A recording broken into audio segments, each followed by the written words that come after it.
Hello and welcome back. आज के video में हम एक इंटरेस्टिंग टॉपिक पे बात करेंगे जो हम में से कई सारे लोगों को काफ़ी कंफ्यूज करता है जब भी हम कार लेने की सोच रहे होते हैं। तो उसके बारे में थोड़ा बात करेंगे और थोड़ा समझेंगे कि हमारे लिए कौन सा डिसीजन बेटर रहेगा।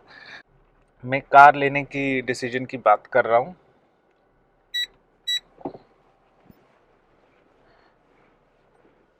एज अ कार बायर जब भी हम मार्केट में जाते हैं तो हमारे पास दो ऑप्शंस होते हैं। पहला ऑप्शन होता है कि हम जाके एकदम फ्रेश ब्रांड न्यू कार लें, आ, जो कि काफ़ी कन्वीनियंट ऑप्शन में बोल सकता हूँ, क्योंकि ये इसमें हमें पीस ऑफ माइंड मिलता है। हमें बहुत ज़्यादा वरी नहीं रहती कि गाड़ी कैसी है या कैसी नहीं है। तो उस वे में ये अच्छा डिसीजन साबित होता है। लेकिन दूसरी तरफ हमारे पास एक प्री ओन्ड कार लेने का भी ऑप्शन रहता है। अब प्री ओन्ड कार के ऑप्शन में हमारे पास चॉइस तो बहुत ज़्यादा होती है, लेकिन साथ ही साथ एक वरी भी रहती है कि जो कार हम ले रहे हैं क्या वो अच्छी कंडीशन में है, या क्या ये कार हमारे लिए सही साबित होगी, क्या इसमें कोई इशू तो नहीं है। ऐसी कई सारे कंसर्न्स हैं जो हमारे पास एज अ कार बायर रहते हैं। तो हमारे लिए ये डिसाइड कर पाना काफ़ी कंफ्यूजिंग हो जाता है, क्योंकि अगेन हमारे पास दो काफ़ी डिफरेंट ऑप्शंस हैं और दोनों ऑप्शंस में बजट का भी बहुत बड़ा डिफरेंस होता है। हाल ही में मेरा एक फ्रेंड है जो कार लेने का प्लान कर रहा है। उसके पास ऑलरेडी अपनी कार है, लेकिन वो अपग्रेड करने की सोच रहा है। उसके बजट में न्यू कार्स में उसे वो नहीं मिल रहा था जो लिस्ट में है, जो कार वो लेने की सोच रहा है। ये बेवकूफ़ी देखी इन लड़कों की, खुद का भी नुकसान करेंगे और किसी दूसरे का भी करेंगे। ये अलग ही लेवल के हैवी ड्राइवर्स हैं, इसे थोड़ा बच के ही रहना चाहिए। क्या ज़रूरत है ये सब करने की। एनीवे, उसके मन में ये था कि वो नई कार ही लेगा, हमेशा से नई कार लेता आया है और उसमें उसको पीस ऑफ माइंड मिलता है। लेकिन साथ ही में जब आप कार लेते हैं, जो सबसे इम्पॉर्टेंट फैक्टर है वो बजट होता है। अब अगर हम अपने पसंद की कार हमें अगर अपने बजट में नहीं मिलती तो हम लोन्स की तरफ जाते हैं। हमें कार के लिए लोन लेना पड़ता है, जो कि ओके है, आप ले सकते हैं लोन। लेकिन मान लीजिए आपको क्रेटा चाहिए, आपका मन है कि आपको क्रेटा लेना है, आप एक छोटी गाड़ी चला रहे थे, अब आपको अपग्रेड करना है, आपको एक मिड साइज एसयूवी चाहिए। तो इसमें क्रेटा, ब्रेजा ऐसी ऐसे कुछ ऑप्शंस हैं। तो ये सारी गाड़ियाँ आपको 13-14 लाख के ऊपर ही जाके मिलेंगी अगर आप इवन बेस मॉडल्स पे भी जाते हैं न्यू कार पे। तो और अगर आपका बजट था मतलब 7-8 लाख का आपके पास बजट था, तो आपको ऑलमोस्ट आधे आधे से ज़्यादा पैसे के लिए लोन लेना पड़ेगा। तो नई कार लेंगे, लोन लेंगे, फिर आपको काफ़ी बड़ी बड़ी महंगी महंगी किस्तें 5-6 साल तक चुकानी पड़ सकती है। तो ये बहुत स्ट्रेसफुल हो जाता है। तो पीस ऑफ माइंड तो वहाँ भी नहीं मिलता। जो आपने एक्सपेक्ट करा था कि नई गाड़ी लूँगा, कार की maintenance wise peace of mind मिलेगा, लेकिन फाइनेंशियली आपको वो पीस ऑफ माइंड फिर से नहीं मिलता। तो एक न्यू कार लेना भी हर किसी के लिए एक वाइज डिसीजन नहीं होता। इसीलिए एक प्री ओन्ड कार काफ़ी अच्छा ऑप्शन बन जाता है हम आप जैसे मेजॉरिटी लोगों के लिए। इसमें हमारी एस्पिरेशंस भी फुलफ़िल हो जाती हैं और हमारे पॉकेट पे भी बहुत हैवी नहीं पड़ता। एग्जाम्पल से समझते हैं। फिर से आपके मतलब पास लगा लीजिए 8 से 9 लाख का बजट है, मतलब बिलो 10 का बजट है। आप मार्केट में जाएंगे, आपको इस बजट में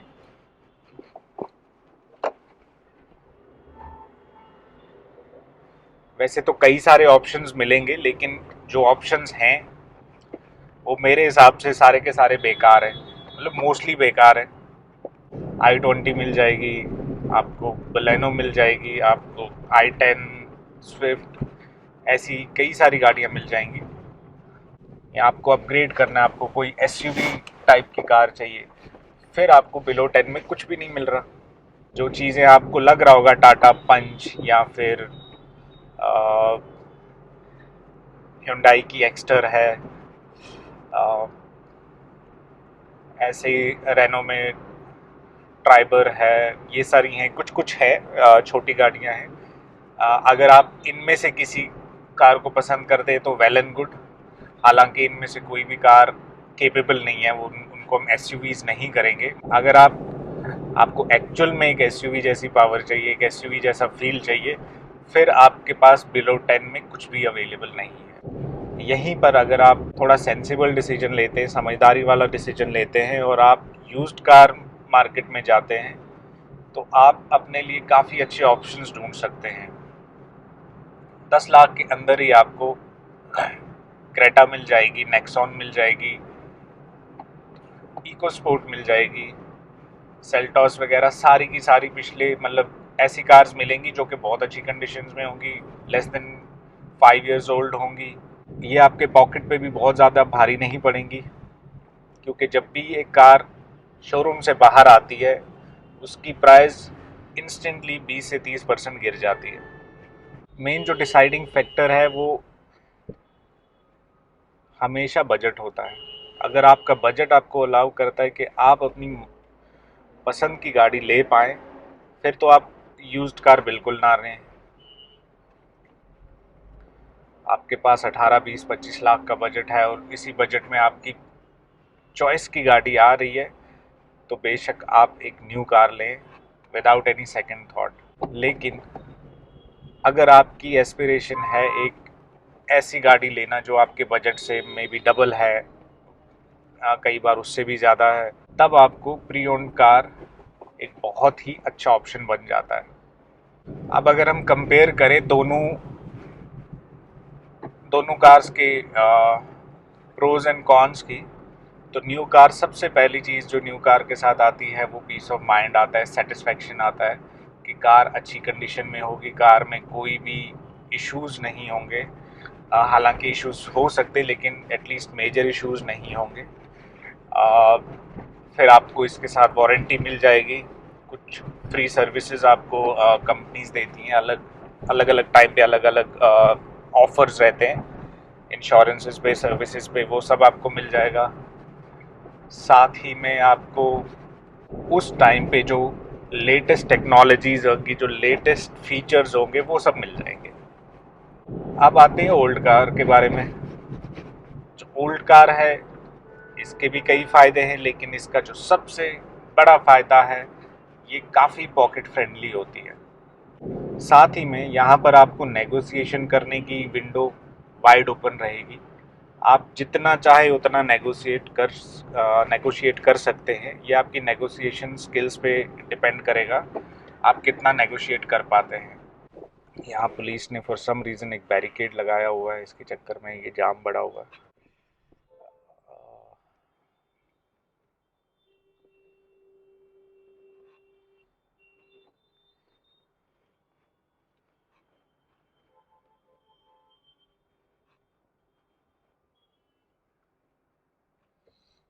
एक ये हॉकिंग का जो हमारा कल्चर है ये काफ़ी इरिटेटिंग है। जिसे देखो पूरा टाइम पी पी करता रहता है, जैसे आगे की कार इनके हॉर्न से ही कंट्रोल होगी। तो इसे कंट्रोल में रखना चाहिए, अनलेस एंड अनटिल कोई इमरजेंसी हो, ऐसी सिचुएशन हो जहां आपको किसी को अलर्ट करना है, ऐसे टाइम में आप हॉर्न करिए। बाकी मेरे हॉर्न करने से आगे की ट्रैफिक क्लियर नहीं होगी तो कोई मतलब नहीं बनता। खैर वापस आते हैं उस पर।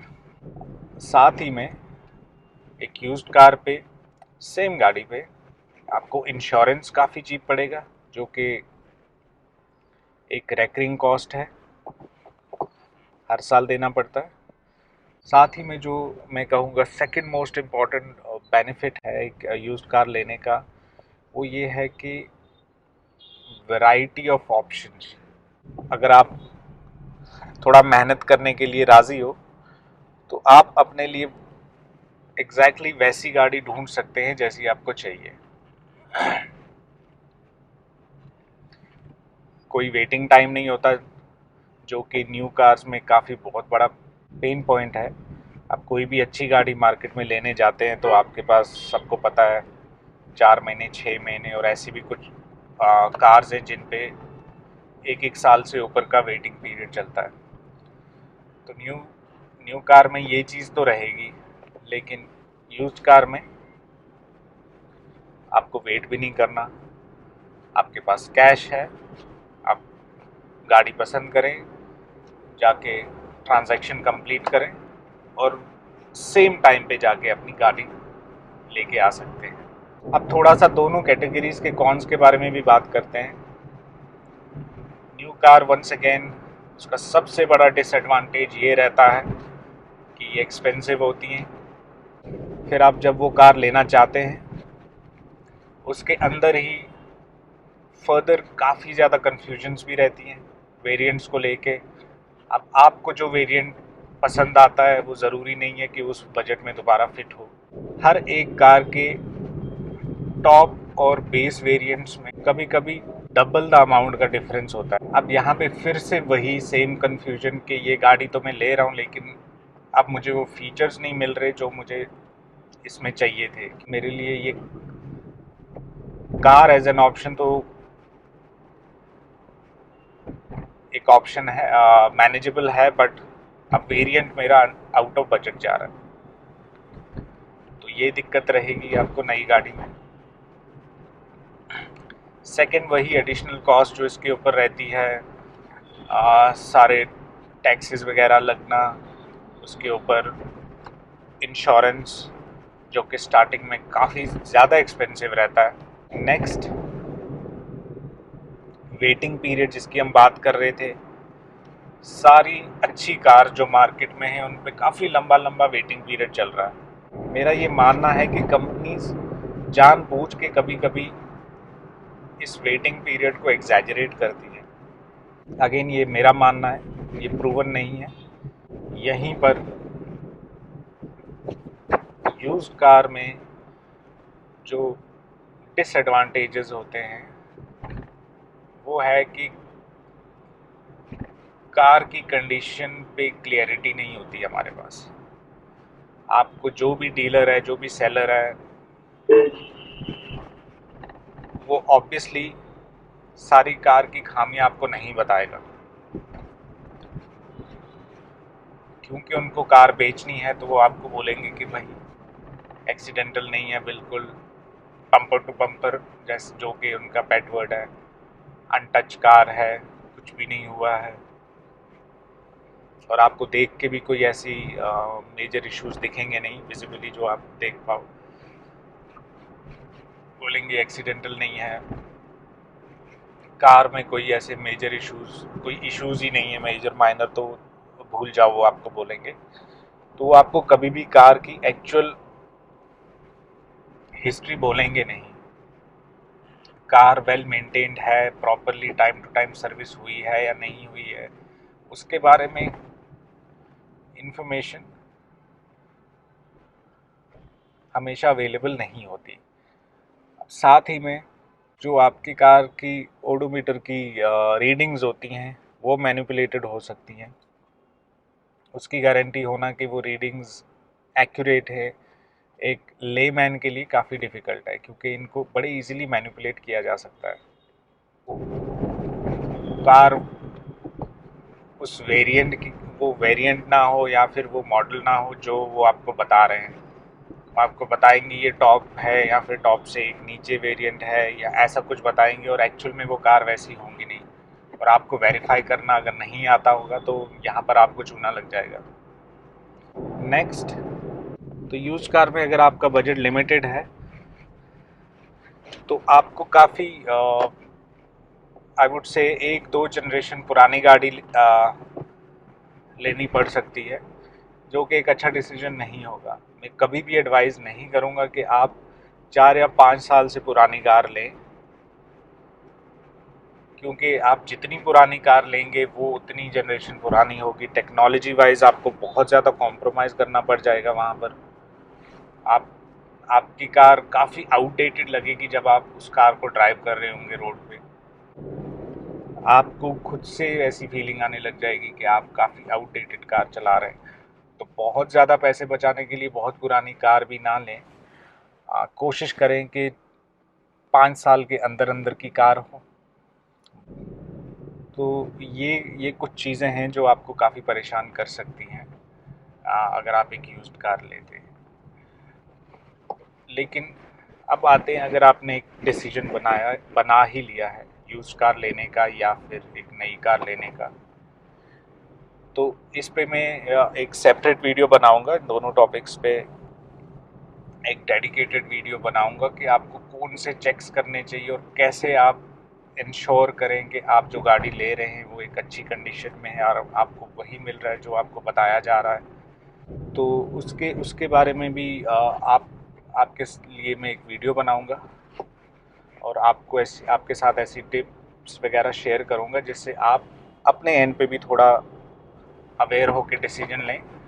प्लस मैं ये भी सजेस्ट करूंगा कि हमेशा हमें सारी चीज़ें खुद से पूरी पता नहीं होती, तो हमेशा से जो चीज़ हमारी एक्सपर्टीज से बाहर है वहाँ एक्सपर्ट की हेल्प लेने में कभी भी कतराना नहीं चाहिए। आज के वीडियो में बस इतना ही। होप ये वीडियो आपको पसंद आया हो। अगर आपको ये वीडियो अच्छी लगी तो चैनल को सब्सक्राइब और वीडियो को लाइक करना ना भूलें।